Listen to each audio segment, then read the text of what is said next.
Well, hey everybody. Hopefully e-learning is treating you well. Today we're going to take care of chapter 23 notes for Earth-Space Science, a little bit a different way here. Basically, this is a YouTube video, as you know, because you're watching it, but you're going to follow along and type the notes as you're watching it. You're welcome to pause it at any time. I'm not going to stop and wait for you guys to have time to type it or write it. You'll submit the 23 notes in Canvas just like you usually do. So that's basically it. Let's get started. Chapter 23 deals with light coming from space. We're going to talk about light in the electromagnetic spectrum, and we're also going to talk about the sun. We know a lot about stars because we can study a lot about the closest star to Earth, which is the sun. First, we'll talk about electromagnetic radiation. You've probably heard about these before in a middle school science class. Gamma rays, X-rays, ultraviolet visible light, the light that we can see, infrared, and radio waves. X-rays and gamma rays are the most high energy ones. Gamma and X-rays, many of them can go right through you without even stopping. Radio waves and infrared are some of the lowest energy. We'll get into that a little bit later. There'll be a question about putting these in the right order based on wavelength and energy, so we'll keep this slide in mind.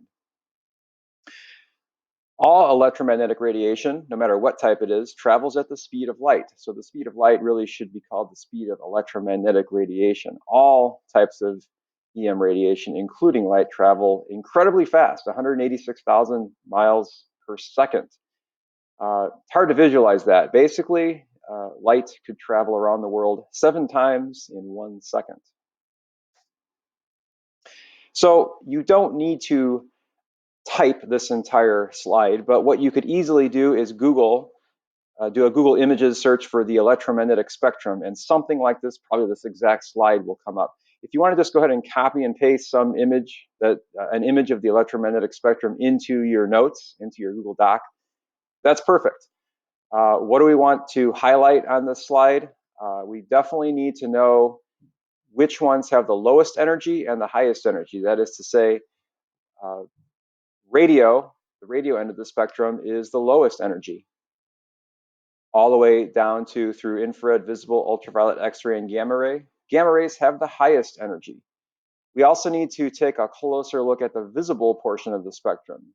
This is Roy G. Biv, the rainbow, the color spectrum.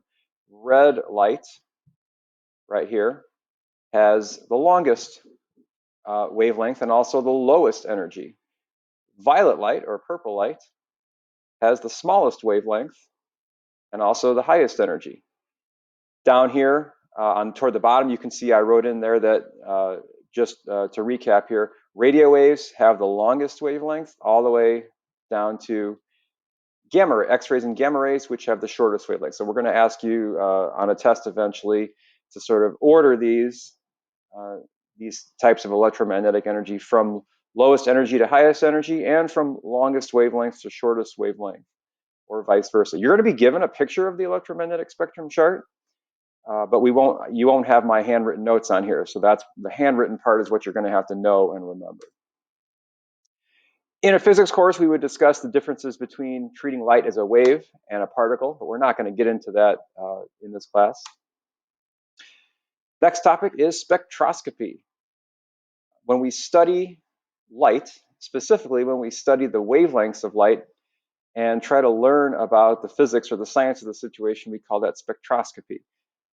You might have seen light passing through a prism or a piece of glass on a sunny day, and you might have seen those little rainbow patterns. Essentially, that's a simple version of spectroscopy. When we pass light through a prism, it spreads out into all the different wavelengths of light.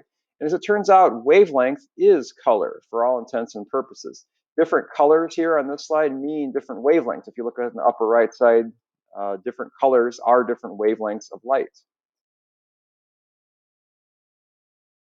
Moving along to types of spectra. So physicists and astronomers take light coming from space, from the sun, from stars, and they break it into those spectral lines, into the different wavelengths or different colors of light. They do so in 3 ways. There's 3 different types of spectra you can see. The first is a continuous spectrum. You've probably seen that when you look through a prism. The second is a dark line spectrum or absorption spectrum.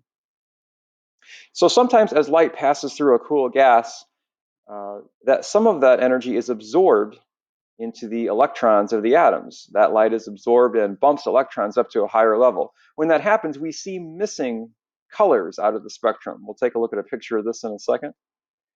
Finally, 3, bright line or emission spectrum. Sometimes when we make a gas glow under high temperature or high pressure, electrons can then be excited but then fall back down into a lower energy level in the atom. This releases a certain energy or wavelength of light. This is what the bright line spectrum of hydrogen and helium would look like. If we were in class right now, I would get some glowing tubes of hydrogen and helium and let you take a look at these spectral lines for yourself. We'll have to settle for slides right now. Next topic would be the Doppler effect. Now, you may have heard of the Doppler effect, for example, if you hear an ambulance siren or a horn beeping as you drive by. That effect is due to the Doppler effect. Essentially, when sound waves are given off from an ambulance or a car, they get crammed closer together if you look on the bottom left as that object is traveling towards you. The wavelength seems to drop. Of course, as the car or ambulance passes you, you hear that pitch drop. What that means is that the wavelengths are being spread farther apart. So this same effect happens with light. In fact, if something is moving away from us or increasing its distance, the wavelength is longer. The wavelength stretches out. If you remember back to our EM chart, that means the light would be redder. Since wavelength is getting bigger or longer, everything would look redder. The opposite is true when things are traveling toward us. When something's traveling toward us, the wavelengths are shrunk. The light appears then bluer. This is called a blue shift. So you have to be traveling really fast to be able to see this. However, things in space are traveling very fast, and astronomers can measure the blue or red shift and therefore figure out whether something is moving toward us or away from us. Here's a picture of that ambulance showing an approaching ambulance with a shrunken wavelength. You'd hear a higher pitch sound. If the ambulance is driving away from you, the wavelengths get stretched out. You would hear a lower pitch, a lower note, or a lower frequency. The same thing happens with light. Next topic, telescopes. If we were in class, we would be doing a great lab where you would build a telescope and go outside and use our telescope. Hopefully we'll get back into school soon enough so we can do that. 2 basic types of telescopes. One is the refracting telescope, which uses a lens. There's a general diagram of one. And the second type of telescope is the reflecting telescope. It uses a concave mirror to gather light. There's a picture of one. That bottom picture is actually the mirror that's in the Hubble Space Telescope right now. Interesting story about that one. It was flawed. It was messed up. It didn't have the right curve to it to make the light come to an exact focus. Astronauts had to revisit the Hubble telescope and give it glasses, essentially, to correct its vision. So the light that we can see passes through Earth's atmosphere relatively easily, but most of the time, the light we can't see with our eyes is blocked by Earth's atmosphere. So many times we send telescopes into space to view, for example, infrared or X-ray or gamma ray radiation coming from space. Test question down here below, what do telescopes do? Number one, most people know they magnify things, but the reason why they have large mirrors and lenses is because they gather more light. This allows them to see things that are dimmer than our eyes can see. Number 3, they also do what 4K TVs do. They increase resolution. They allow us to see finer details than we could with our own eye. Some pictures of different types of telescopes here.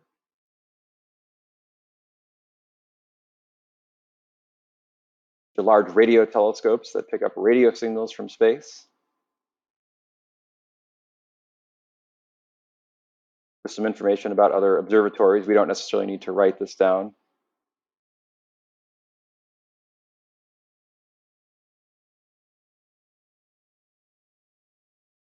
There's a picture of the famous Hubble Space Telescope. We've learned a lot about the universe from this very famous space telescope. And there they are giving the Hubble glasses. They had to open up a door on its side in space, install essentially some corrective lenses, just like you may have corrective lenses for contacts or glasses. Amazing some of the views we can get with the Hubble Space Telescope. Using telescopes, we can gather more light than our eyes can, and we can get some very interesting images. This is a panoramic view of our own galaxy. We are in a galaxy, the Milky Way galaxy, that is shaped like this. This is not the Milky Way galaxy, but this is another galaxy similar to our galaxy that's over 1 million light years away. This is called the Andromeda Galaxy. Interesting that all these other little tiny dots you see in this picture, those are all stars in our own galaxy. They just kind of got in the way. The little tiny dots are a lot closer. That galaxy in the background is actually millions of light years away. It takes light from that Andromeda Galaxy millions of years to get here to Earth. If we use Hubble Space Telescope to zoom in even farther on the sky, this is about the size of a pencil eraser at arm's length in the sky, we can see thousands more galaxies. Almost every dot you see in this picture is a galaxy. Here's a picture of Orion. That bright red star in the top left is called Betelgeuse. The top left is Betelgeuse. Bottom right is Rigel. You see the famous Orion's belt, those 3 stars right in the middle. If we zoom in on that fuzzy area right below Orion's belt with Hubble, we can see this, an area of gas and dust in space.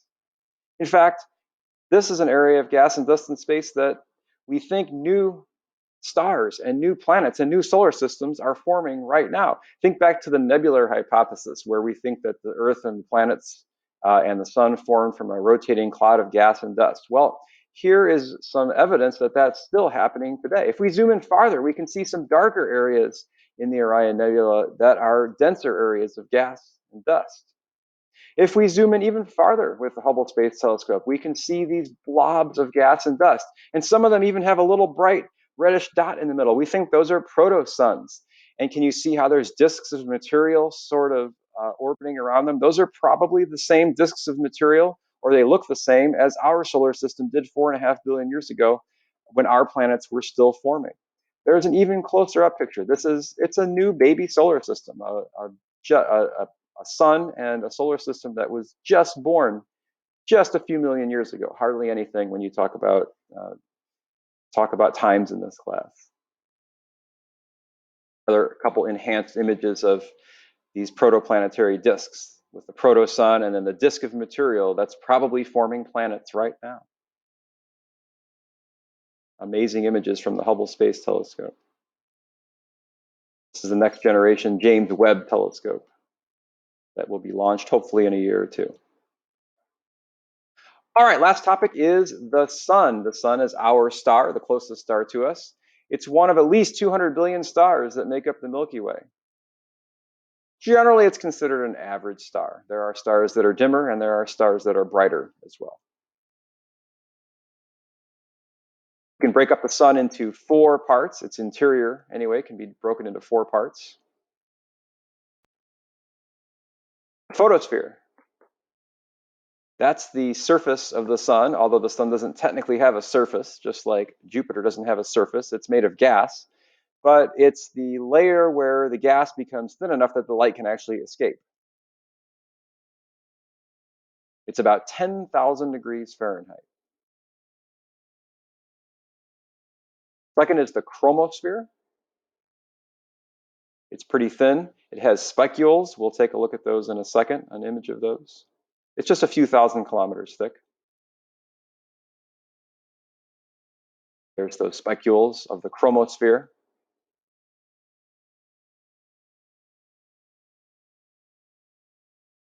As a frame of reference, one of those spicules probably stretches from New York to Los Angeles. It's thousands of miles tall those are, so you can see what kind of visualize what the scale of that picture is. 3, the corona. No, we're not talking about the coronavirus. We're talking about the corona, or the crown of the sun. It's the outermost layer of the solar atmosphere. It's very thin, but for some reason its temperature exceeds 1 million degrees. We're not exactly sure why. Astronomers are still trying to figure this out, but we can see it during total solar eclipses only, or with special cameras that block out the surface of the sun.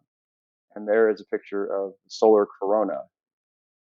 I showed you a picture of this in my room, and I was able to see this when I went to see the eclipse a couple of years ago down in Tennessee. Number 4, the solar interior. What we want to know about the solar interior is that this is where the energy from the sun comes from. This is where nuclear fusion occurs. Essentially, in the solar interior, 4 hydrogens are being fused into helium. This is the same thing that happens in hydrogen bombs or nuclear fusion bombs, but on a much larger scale. 600 million tons of hydrogen is converted to helium every second. It seems like an incredibly massive amount of hydrogen, and it is, but the sun is so massive that based on those rates, we think the sun has enough hydrogen to go another 5 billion years. So we think that the sun is about halfway through its life. Remember, it's been burning for 4.5 billion years, the age of the solar system. We think it's got another 5 billion years to go. What do we see on the sun? Solar features. We see sunspots. These are darker spots on the sun. They're definitely not cool. You would still be burnt to a crisp if you were anywhere near one, but they're about 1500 Kelvin less.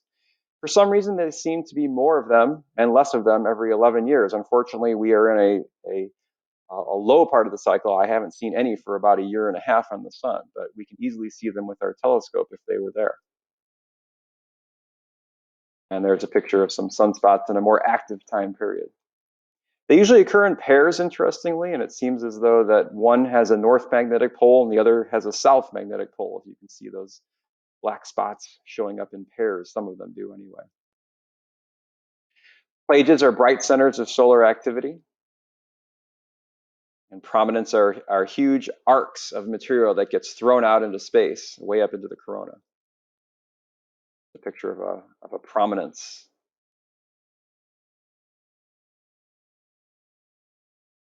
Solar flares are the most explosive events. They can last an hour or two. So for some reason, shifts in the magnetic field seem to sort of flip large amounts of material out into space. And these solar flares can actually reach Earth. When they reach Earth, they can disrupt satellite communications. And when those particles hit Earth's atmosphere, they can make Earth's atmosphere start to glow. And this is what's known as the northern lights or the aurora borealis. You can Google search or YouTube some videos of northern lights, and they have some really neat time lapses that you can take a look at. Well, that takes us to the end of our notes. Uh, Good luck.